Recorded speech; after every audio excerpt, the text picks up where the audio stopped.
suppose you're in an interview and you're going to create some sort of folder or file system. We're going to need a name for the files as well as maybe a timestamp for when it was created. Then the interviewer might say, what type of integer should you use for a timestamp? You've got int32, uint64, int64, so on and so forth. There's many different types of integers that you could choose from for a timestamp. Now the question is, which one do you use? If you say something like, well, let's just use the regular int, that actually might not be a good approach. The correct answer for this is to actually use the int64, and in this video I want to go over why you would use this and not int32 or uint64.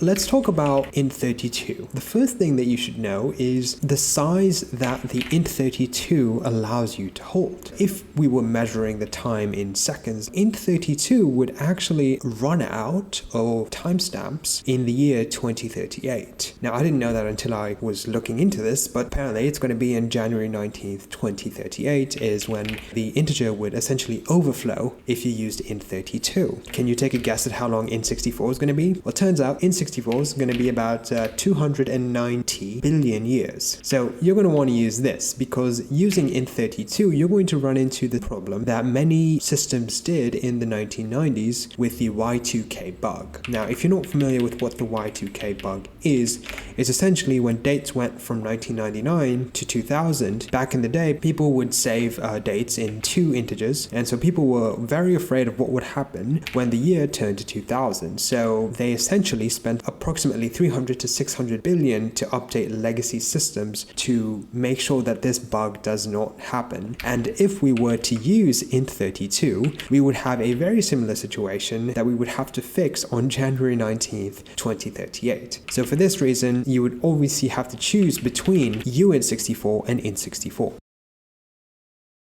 And now the question becomes, why would you want to use int64? Why not uint64? Isn't uint64 larger? Well, yes, of course. uint64 starts at 0 and it goes double the size of int64. Wouldn't it make sense? I mean, timestamps, they always go forward. So why would you end up using something which can have negative values for a timestamp? Turns out that there's very good reasons to use int64 instead of uint64. Now, the first reason is to prevent underflow. In some situations, there can be a case where say you're taking time A minus time B or time B minus time A, you can have a negative value. Maybe it's because the time itself is negative, or maybe it's because there's some sort of clock jitter that makes it so that time B is actually earlier than time A. The point is, there can be negative numbers in these cases. And of course, if you have a negative number for an unsigned integer, that's going to wrap around to 18 quintillion, and that's going to obviously crash the program. That's one of the main reasons why you'd want to use a signed integer instead of an unsigned integer. And the other reason is also very interesting. We represent time before January 1st, 1970 in negative numbers. So if you've got any files that are older than this that you're trying to save in your file system and you need to transfer over those dates, well, you're going to run into some problems by using the unsigned integer.